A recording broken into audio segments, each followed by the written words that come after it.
Bom dia! Aqui quem está falando é o pastor Daniel Deusdete, da Semeadores, semeando mensagem de vida para o seu coração. Todos os dias estamos aqui com uma palavra de Deus diferente, em um capítulo diferente. O capítulo de hoje é o de número 14, ele tem 45 versículos. Capítulo 14 do livro de Números.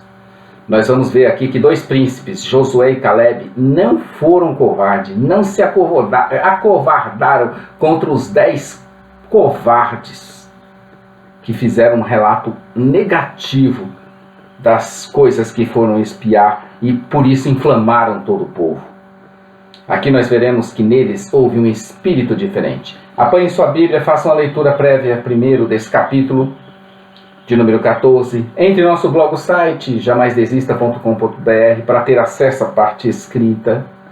Meus queridos, o povo ficou alvoroçado com o discurso e a fala dos 10 espias, os príncipes de Israel que foram espiar a terra e trouxeram um relatório negativo, pessimista e de total desrespeito ao Senhor, que os escolhera e os que os tinha enviado por uma simples missão.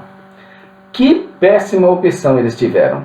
O povo ficou todo influenciado pela fala deles e unânimes entraram em choro, lamento, murmuração e reclamação forte contra Moisés, contra a liderança e contra, principalmente, sabe quem?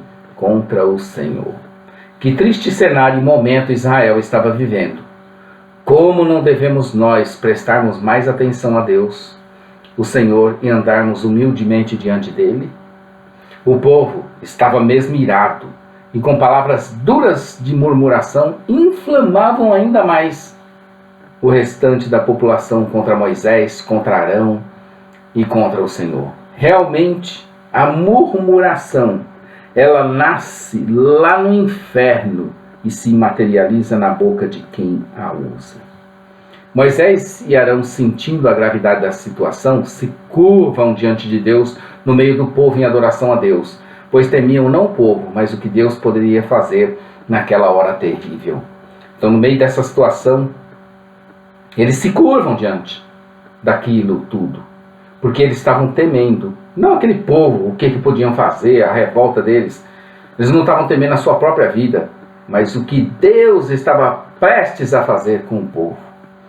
Josué e Caleb, enfrentando todo mundo, eles se levantam com as suas vozes contra tudo aquilo e discursam e pregam a palavra de Deus, pretendendo com isso fazer com que eles se demovessem das suas decisões já tomadas em andamento.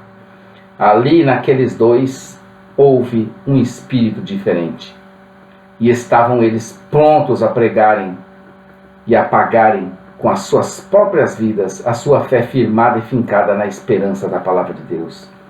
Que em nós haja um espírito semelhante, de apego à palavra de Deus, e não às opiniões, e não aos outros, e não aos relatos negativos de outros espias. Enfurecidos, seus opositores, aqueles covardes, iriam atacá-los, apedrejá-los, mas Deus simplesmente e teofanicamente interfere com a sua glória, se manifestando na tenda da congregação a todos os filhos de Israel.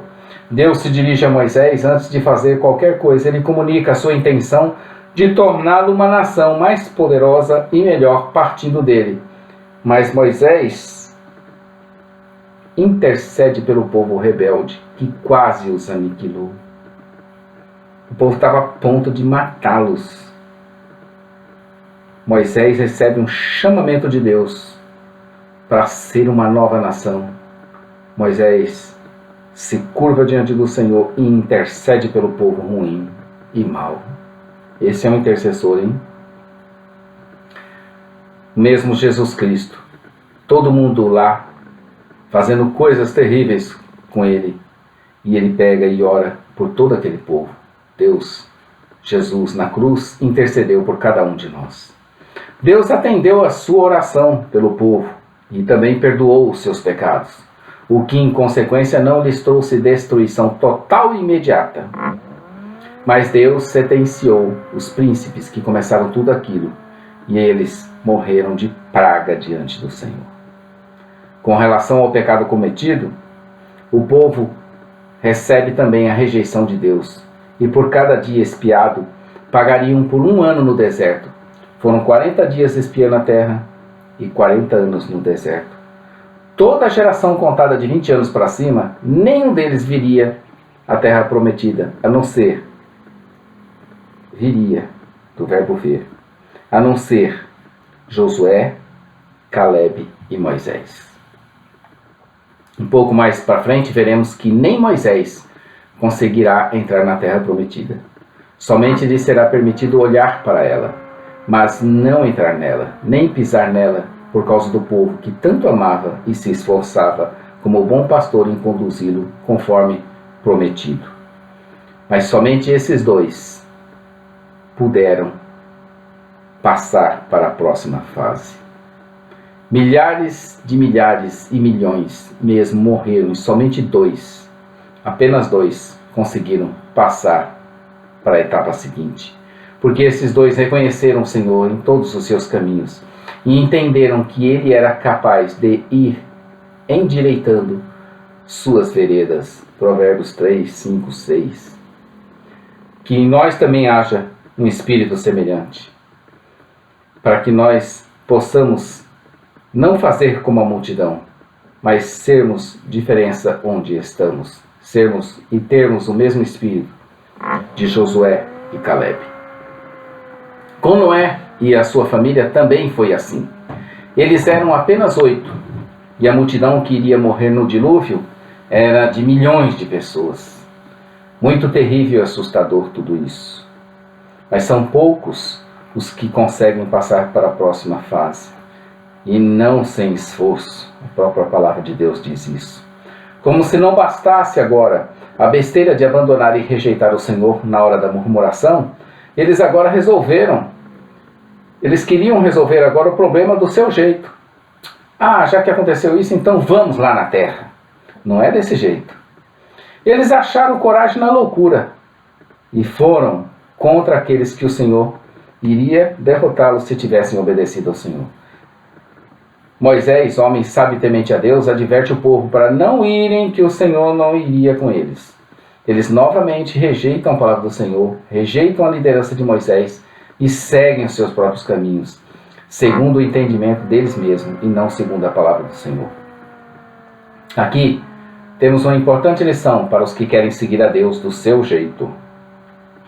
Não é do nosso jeito que as coisas devem ser feitas. Por exemplo, a religião é o caminho dos homens até Deus. É por isso que existem tantas e cada vez crescem mais. Mas o cristianismo autêntico e verdadeiro é a resposta de Deus aos homens que o buscam. Por isso é que somente existe um Cristo Jesus. Seguir os nossos próprios caminhos, porque entendemos que estamos fazendo bem, não é servir o Senhor. Antes, outros senhores. Seguir ao Senhor é seguir a sua palavra, é ser obediente. Esperamos que você tenha gostado do capítulo de número 14 de Números. Amanhã estaremos aqui com o capítulo de número 15. Inscreva-se em nosso canal, curte nosso vídeo, acesse nossa loja virtual. Semeadores, semeando mensagem de vida para o seu coração. Maranata, ora, ora, vem Senhor Jesus. Um bom dia a todos, queridos.